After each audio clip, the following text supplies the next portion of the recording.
first order of business to get started with is Mr. Kevin Durant himself, KD Trey, and a conversation he had with my ESPN colleague, the one and only Malika Andrews.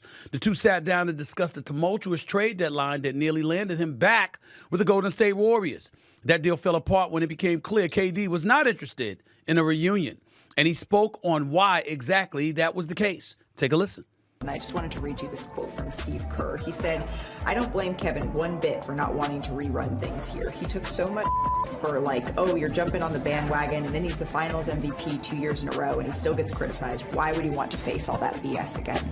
What do you think of that? People talk crazy about me all the time, that's not the reason why I didn't want to come back. I just didn't want to get traded midway through the season. And it was nothing against my time with the Warriors, or I heard because I don't like Draymond. At the end of the day, I just didn't want to move, and I wanted to see it through with my team in Phoenix and see what we could do the rest of the season. So I'm glad I'm still there.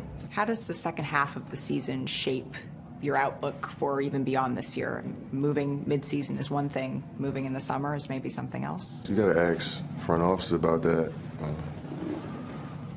I never planned on leaving and moving Phoenix, getting traded. I didn't ask for a trade from Phoenix. But obviously, when you pay so much for a team and we're not playing up to our expectation, and somebody has to go, So, you probably should check in with those guys in the front office throughout the rest of the season and see how they feel about the team. I know that I'm going to keep trying to bring my best every single day, and I let the higher-ups focus on what's next. Interesting conversation Kevin Durant had there with Malika Andrews, but I think it's important to address just for clarification purposes. I totally believe him when he says he didn't want to leave. He's happy in Phoenix, wants to stay there, didn't really want to move. He's that kind of dude. Obviously, he's scheduled to get about $54 million next year, so the reality is that it's not his choice. It's going to be the team's choice as to whether they want to move him or not, and in all likelihood, from everything we've been hearing, the Phoenix Suns may indeed elect to move him out this offseason. So I love the fact that he gets to finish this season in Phoenix. They get to try and turn things around. You do have Devin Booker. You do have Bradley Beal. These are not scrubs. These brothers can play. How they haven't figured out how to play together and win effectively beats me. It makes no sense whatsoever. I don't understand it. But nevertheless, when it comes to Kevin Durant, we all know my wishes. I wish he was in New York with the Knicks, because I think if the Knicks had him with Karl Anthony Towns, if they had the crew, but you can't get him, because you got to trade for him, and they gave up too much assets. As much as I love Mikal Bridges, 5 first-round picks. If the Knicks could have given up 3, they could have had a couple of first-round picks to give to the Phoenix Suns and got KD before the trade deadline. And then if the New York Knicks had KD and Karl Anthony Towns and Jalen Brunson on the squad together, your brother Stephen A. Smith would have been sitting up here talking about, we gonna win the chip. We gonna win the chip. That's what I would have said. But that didn't happen. That didn't happen. Getting back to KD and his conversation with Malika Andrews, there's a couple of things that he said that I wanted to address. He said that he was hearing some noise about how he didn't like Draymond and him and Draymond Green didn't get along. That can't be true. We saw y'all do an interview together years ago and revisited that whole ordeal and how things have been fine ever since that time. And there's been no friction ever since. So why would anybody be saying that about Draymond? What do I think about Draymond? What we were thinking about was the fact that Kevin Durant went to Golden State, won back-to-back titles, would have easily three-peated if he had not torn his Achilles, because there's no way in hell the Toronto Raptors would have beaten Kawhi Leonard. Everybody admits that. No, there's no way that Toronto was beating Golden State if KD hadn't gotten hurt, okay? But he did. And so he was out that finals and out the entirety of the following season. So they didn't really come back until a year and a half later. That's why when I look at his age and everybody wants to bring up he's 35, 36 years old, I'm like, chop off a year and a half of that because he wasn't playing basketball. So he's still got time, and he's averaging 27 a game. So this brother right here, that is Kevin Durant, I could see him doing that for at least the next 3 years because he just has that kind of skill set. He's 6'11" with a 7'6" wingspan. He's got a handle. He can shoot. He's got a high basketball IQ. He knows what he's doing. Please, ain't nobody going to stop KD. But the real story here is, why wouldn't he want to go back to Golden State? Because obviously him reuniting with Steph Curry and Draymond Green, you got to look at Golden State differently. I know we're looking at them differently already with Jimmy Butler. Could you imagine how we would have been looking at them if they had KD back? But yeah, as I said on my day job, First Take on ESPN this morning, when Draymond and KD got into it, they didn't get into it and that's why KD wanted to leave. They got into it because before that, KD wanted to leave. Because when Draymond was cussing him out, it was like, motherfucker, go. You don't want to be here anyway, leave. We won whatever we won before you got here. We'll win after you leave. And actually, it's kind of true because they did win before KD got there, and then they won after he left because they won in Boston. So factually, Draymond Green was prophetic in saying what he said because it's true. It actually happened. But with that being said, that tiff with Draymond and KD on the court at the Crypto.com Arena, formerly Staples Center, where DeMarcus Cousins had to basically restrain Draymond Green and keep him cool,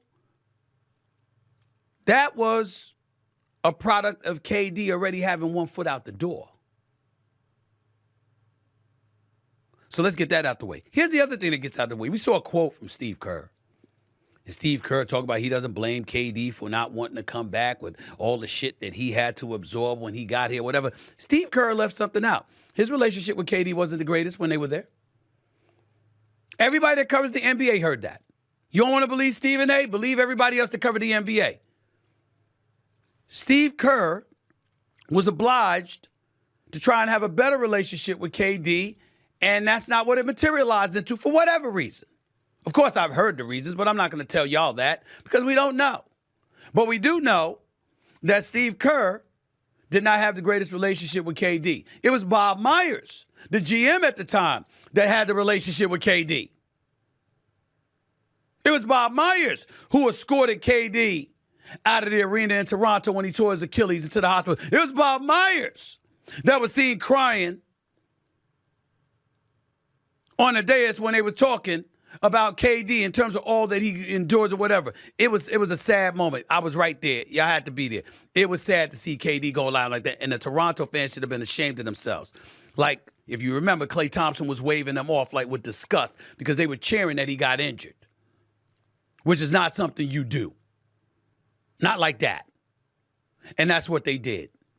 So all of that was going on. It was a whole bunch of things and a whole bunch of personal stuff going on with KD that's none of my business, none of anybody else's business, that contributed to him wanting to leave the Bay Area.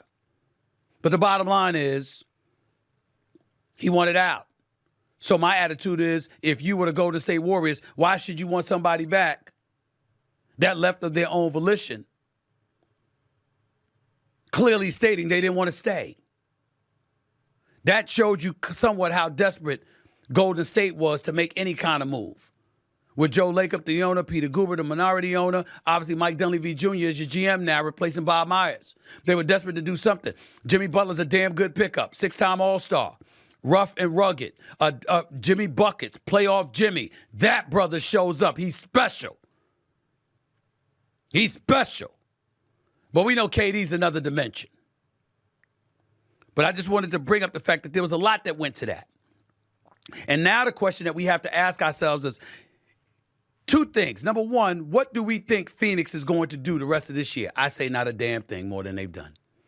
They're going to be an average team. They're going to make it to the postseason. They're going to take their ass home.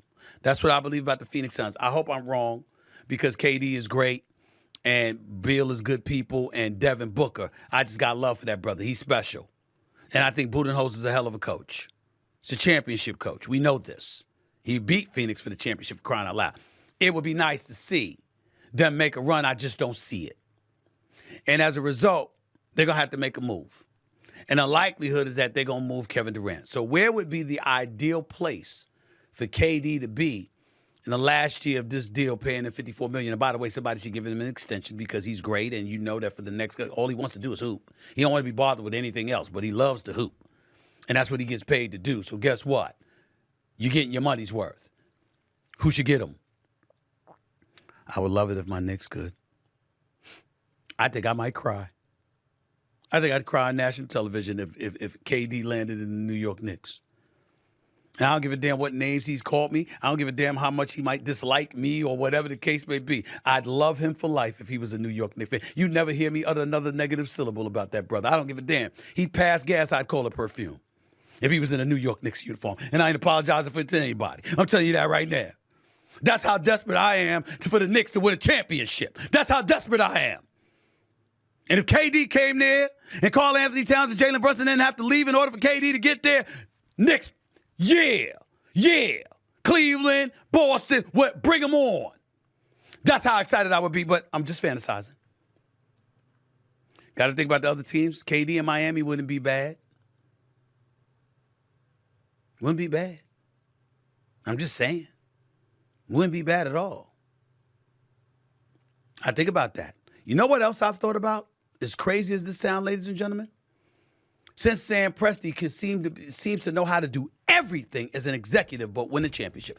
Everything but win a championship. Wins division crowns, win playoff series, accumulates an all-star caliber roster, always got a superstar or two on his squad. He seems to know how to do everything but win a championship. You know what I would do? If you Oklahoma City, I know he left Oklahoma City just like he left Golden State. Actually, it was a little bit worse than that because he was up 3-1 in the Western Conference Finals, lost a 3-1 lead, lost to the Golden State Warriors, and then joined them a month later. I get all of that, but that was a long time ago. Bygones are bygones. Who has more assets to offer than the Oklahoma City Thunder? If I'm Phoenix, I reach out to Oklahoma City to try to get some of those assets this summer. Because if I pull that off, and I got Shai Gilgeous-Alexander with KD and Jalen Williams, and I still keep Chet Holmgren as well, and possibly Hartenstein, you definitely talking a championship in Oklahoma City then. And they got the assets to do it, thanks to Kawhi Leonard forcing the Clippers to get blackmailed and give up, and OKC gives up Paul George for all of them damn assets, which included Shai Gilgeous-Alexander, by the way, along with a bevy of other things, the Russell Westbrook deal and so on and so forth. I'm just saying, if I'm Oklahoma City, if I'm Phoenix, definitely. If I'm Oklahoma City, I strongly think about that. I really, really do.